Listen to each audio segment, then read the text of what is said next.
this is Roger, thanks for dropping by. Kitchen time. This is the new plant I got on the raffle at Wessex Orchid Society's Christmas Do. Originated from Milan, and it's an Epidendrum lanipes, spelled it'll pop up. Now I wanted to go through the whole process with this. It's a plant I've never heard of before, ever. I've never seen it anywhere or anything. It's a whole new concept of a total unknown. Now with epidendrums, you've got anything from smallish plants to medium to plants that can grow 2 meters tall. So first objective, let's find out about the plant before we even decide what to do with it. So I've had a look around, and some places, but not many, describe it as medium to large. More places I found describe it as medium, and some even say small to medium. Now given what I've got, that's the largest cane I've got. Yeah, I'd class that as medium, so I'm going to treat it as medium. If I get it wrong, we'll make adjustments later. I will also borrow, look for some pictures of the blooms, because as an epidendrum this blooms in a very strange way. Most epidendrums bloom out of the apex with a pom-pom style set of blooms that form like a cluster and can continue to grow. So new buds are produced out of the top of the cluster, and the older ones drop off the bottom as they fade and die. That's more typical. This one grows nothing like that, or sorry, blooms nothing like that. Next thing to find out about a plant is its temperature range, which is normally dictated by the elevations it's found at. Now this one's found at quite a range of elevations, but it's not going to be classed as a warm grower. It's not found low down near the coast or anything. In most cases it's found at medium elevation, so I would suggest its habitat varies between a cool grower up to about the middle of intermediate. Well, taking an average of that, the lower end of intermediate is what I would think would suit it, and bearing in mind that's what it's flipping going to get whether it likes it or not. You know, there's not a lot I can do too much about that. So I'm going to class it as medium, and it should do okay as an intermediate plant. The next thing to decide is how much of it am I going to keep. Now what we've got here is a 3 cane plant. The oldest cane is leafless and shriveled a bit. The next cane along is going to fade soon, I would suggest, and this one is a relatively new growth that's probably finished growing. So this is awaiting a new shoot. That's its state of play. The question is, do I keep the oldest cane? I don't think so. I'm going to take that down to 2 leaved canes and take the oldest one off. Bearing in mind I haven't decided how I'm going to plant this yet. That would end up being a nuisance in most cases, so we'll have that bit off. No roots attached to it, so I'm not losing any roots. Next we look at the roots, and that one's soggy. So is that one, and so is that one. And they would have been very close to the base of the cane I've just cut off. So I think the easiest thing to do is take the rhizome along a little bit. That gets rid of the need to trim those roots. Now what I've got left is the better roots. I was just going to say no growing tips, but we do have a growing tip on one of the roots, and a relatively new one that's stopped growing. So there's enough roots to support that plant, providing it's kept hydrated. That looks like slug damage, Milan. Mind you, given his greenhouse with the floods and the amount of water around the floor, I wouldn't be surprised if there's an odd slug lurking now and again. You just have to keep on top of that sort of thing. If you've got a greenhouse that isn't sealed at ground level, outside, which greenhouses are, you're going to get some slugs in the gaps. There's not a lot you can do unless you can seal that gap. You know, when the greenhouse is built, that's normally done. So I'm just taking sheaths off because I may not have slugs, but I do get the mealy bugs and the scale, and boy do they love to get in behind the sheaths. So they serve no purpose once the canes are older. They're there to protect it in adverse conditions. Well, hopefully it's not going to get any of them. So that's one piece.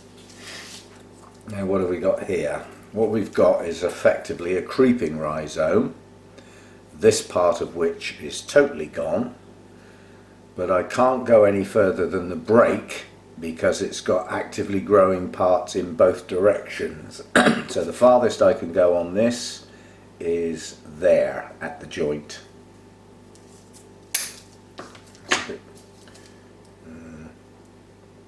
There is some rot in the base of that cane, and maybe that will seal itself. I'll put cinnamon on it, but if I go much further I'll split the plant. You can see it goes off in, you've got a direction of growth here, which is, oh, if I can untangle them, these three canes, which is this one with some leaves, a leafless one, and a new growth. That's one section. Then there's a large leafless cane, the largest cane on the plant, straight up the middle, but out of the side of it comes the rest of the plant, which is all of this, which has got a leaved cane, one with some leaves that are probably going to go soon, but that is the lead. So this is the most likely places for new growth here are on that, and that one's already started. So there's three places new growths, one of which is going, and the other two may well follow on. So potential for 3 leads on this part. I only say potential because it's got to get a hold first, start some roots going and everything. Right, so what have we got then? Well, that root is US, or no purpose whatsoever. That little one is. Wouldn't have mattered leaving that. That one's gone. Where does that originate? Right up in there. Hang on, make sure you get the right one, Roger. That one. Then you find a good one falls off. Whoops. No, that was the one. That one's gone, as is the one next to it, so both of those can come off together.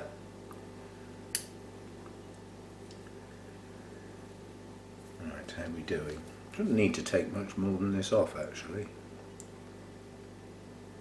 That bit's damaged, so we'll take that off, but the rest of the root's okay. That's okay right down to the tip. It's branched. That bit isn't. So the bit in the centre, you can see what's happened there. That root decided to stop growing and branched out in 2 directions, which is often the case.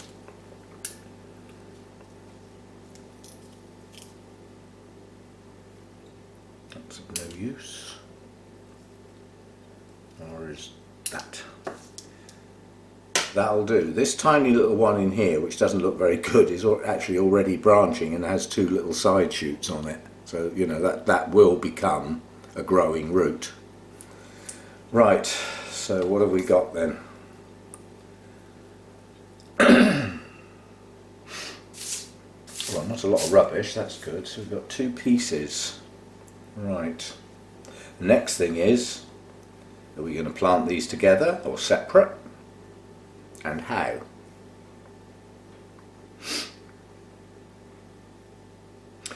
Right, I need a bit more information before I decide what I'm going to do with this.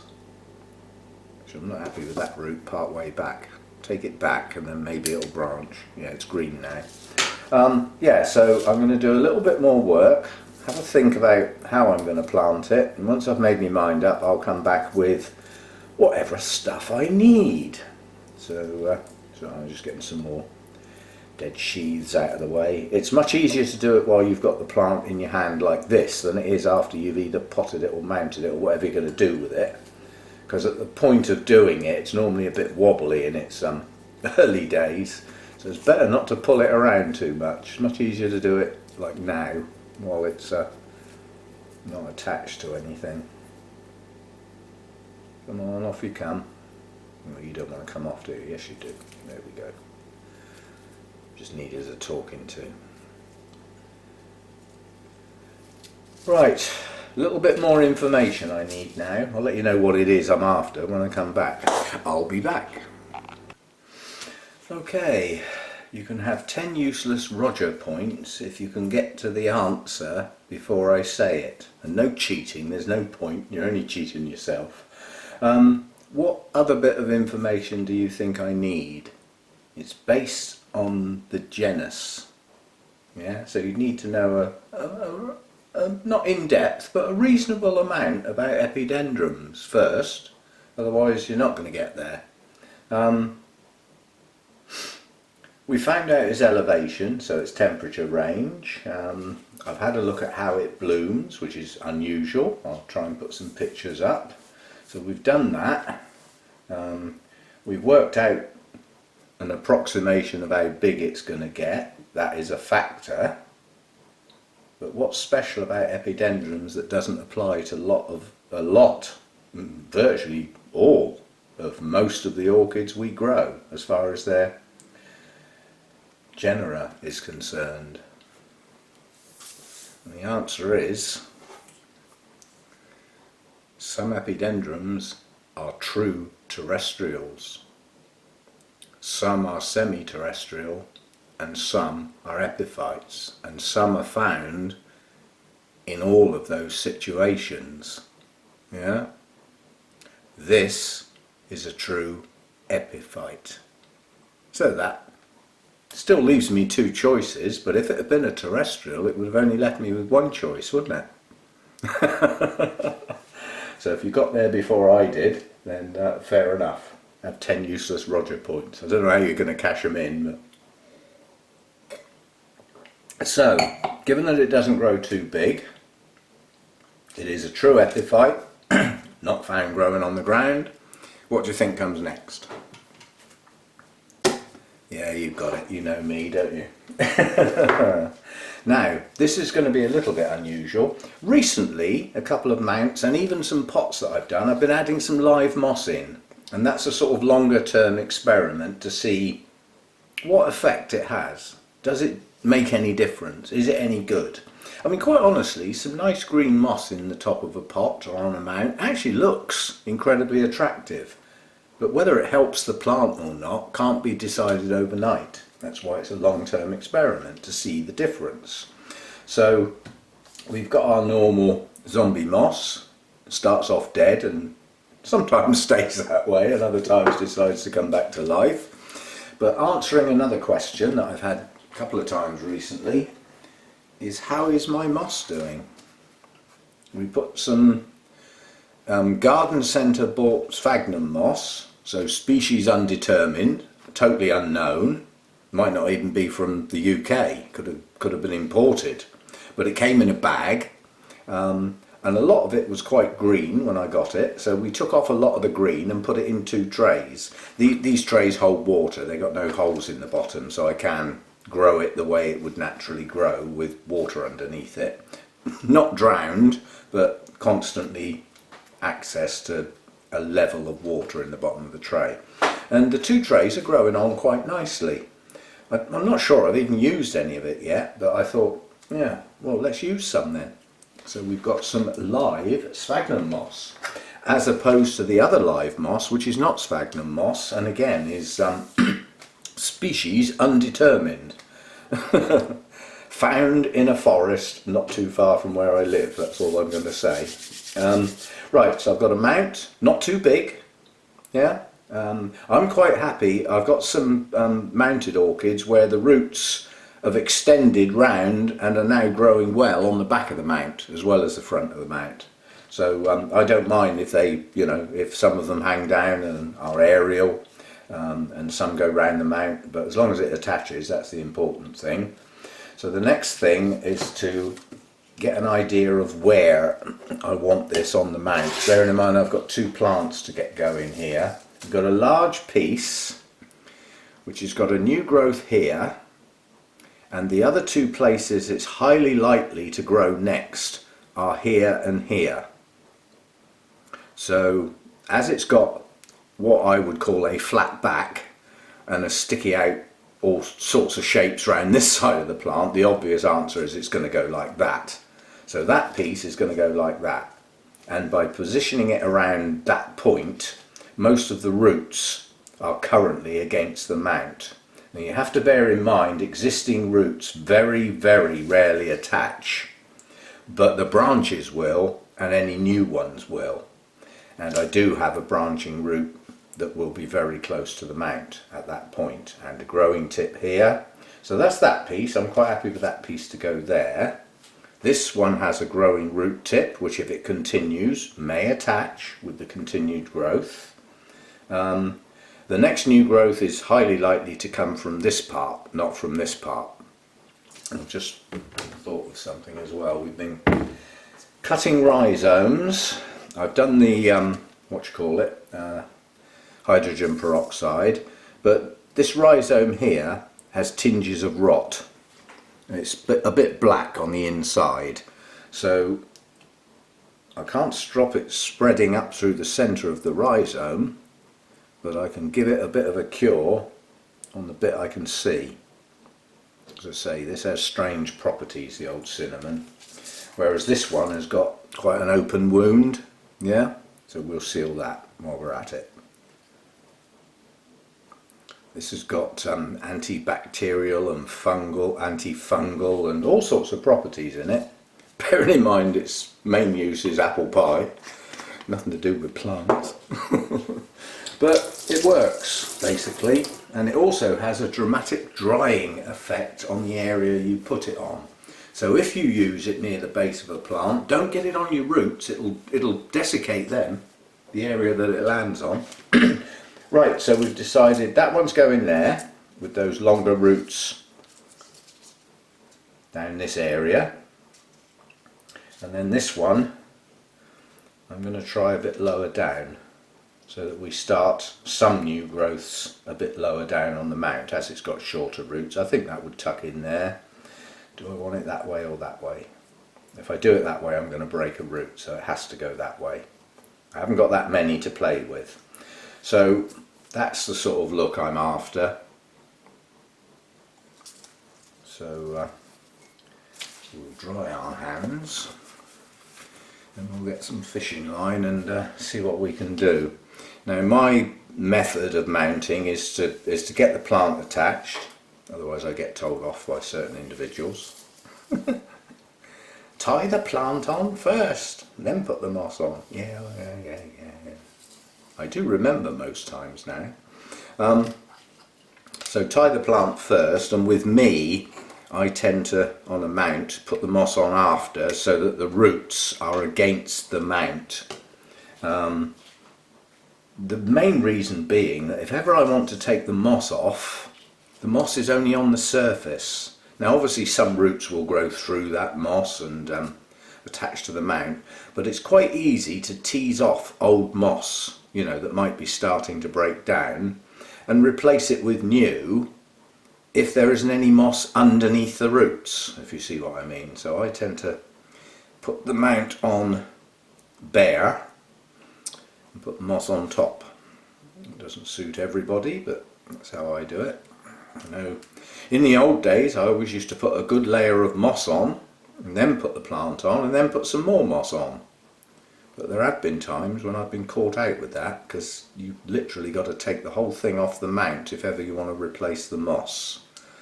Right, so we've got our first loop. The next job is to go round this plant. This plant is effectively in two parts. It's got the top part and the bottom part. And what I'm going to do is go round the base of the top part to hold the plant still while I get the moss on. So that's the first job. And it can flop around as much as it likes now. It's not going to get away with it as soon as this first loop goes round. As soon as this first loop goes round, the plant is held. It can still be adjusted, but it's held in place. So we'll get it all how I want it. Then we'll put that loop round quite tight. It's only going to hold the top part of the plant. I'll worry about the bottom bit when I come round in a minute, when I'm trying to attach the moss. So I've got to go round again now to hold the next part of the plant in place before the moss goes on. That way I've got the plant held tight, and then I can fiddle around with the moss. Right, and then with my third hand I will hold that loop tight. I've actually got it in my fingers behind the mount, so the plant shouldn't fall. And it should hold it steady enough now that I can get my moss on without the plant falling off. Which in the old days used to happen quite frequently before somebody suggested, why don't you tie the plant on first? Duh. Well, yes, but I hadn't thought of it. And for quite a while I kept forgetting to do it and got reminded, unceremoniously in the comments. No messing about. You forgot that tying the plant on, didn't you? Yes. Right, so I don't want too much. I haven't got a lot of roots to deal with here. So that's enough of the zombie moss. Now let's see if we can get some of this. I know there is a problem with using live sphagnum moss. Obviously if it stays dry for any length of time, it's going to die. Whereas the other type of moss I had would probably put up with a little bit of dryness for a while. Not for long, but for a while. But if I can get this to grow, I must admit that the green moss appeals to me. I like it. But whether it's actually going to grow or not, we will see. Right. Do I need to worry about those roots? I think I ought to worry about them. Sorry, there's some roots up in there that have got no moss at all. I'm just going to tuck a little piece up in there. It does mean I'll have to go round with the will you let go? With the fishing line again at that point, just to hold that moss in place. But that also puts a little bit of moss quite close to the base, so that added bit of moisture should help get some new roots going. Right, now I can let go with those fingers around behind the mount. Whoops, there's one bit fallen off already. Right, you're going back on. It's no good trying to fall off. You'll achieve nothing. You'll go back on whether you like it or not.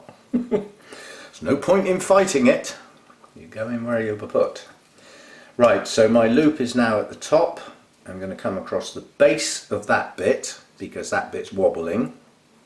Hold as much moss as I can. Tuck that bit of moss up before I put the loop round this bit. That will be the bottom. There we go. We're going to have enough here. Now I want one more turn in this part. Right, that's all of that moss nicely secured.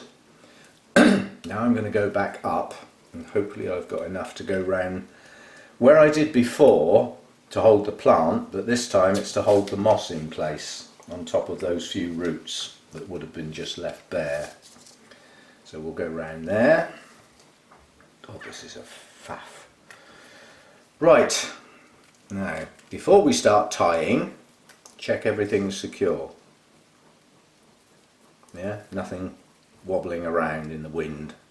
Nope, especially that second bit of plant because that's down in there basically.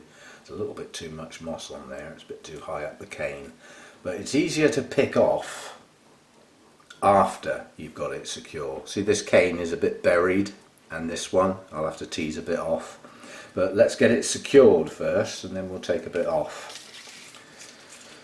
So we come round the back. I don't know, people may not twig this. Why I do a slip knot, that's this bit here with the knot. But when I head off in that direction to do my first loop, I create a V. And that's where my loose end needs to go now. Is through that V, like that. I'll show you why when I let go. Because now I've got something to pull against, yeah? So I'm not trying to tie a knot in mid-air. I've got a knot to put another knot against. And again, I always use a reef knot, right over left, left over right, or you can do it the other way round if you like. and then they don't slip, they don't fall apart, even with fishing line. So what have we got then?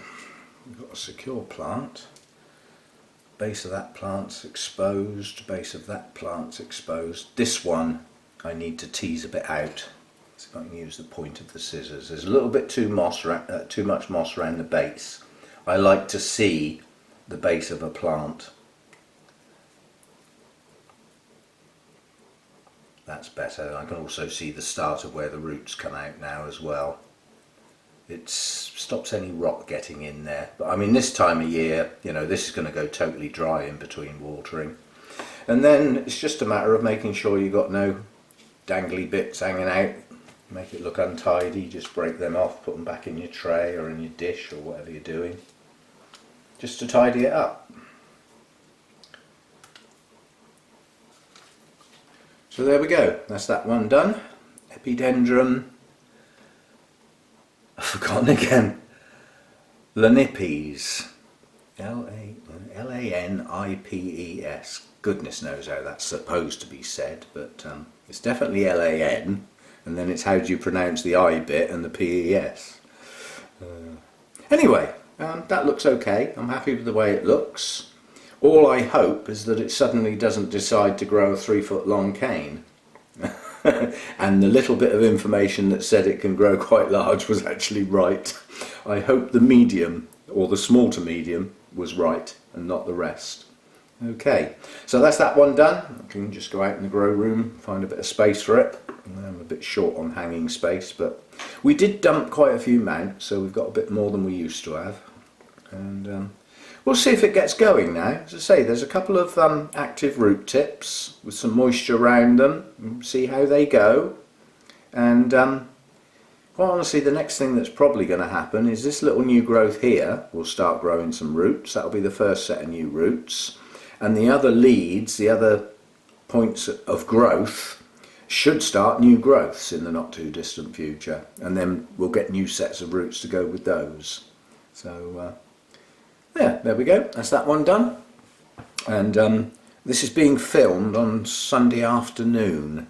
When you're watching it, goodness only knows, because this is going to be one of my what I call stockpile videos, which gets posted on a day when I can't be bothered to film anything, or I'm out all day or something like that. So that, you know, it might be a while before you see this, but anyway, when it was filmed doesn't matter that much, does it?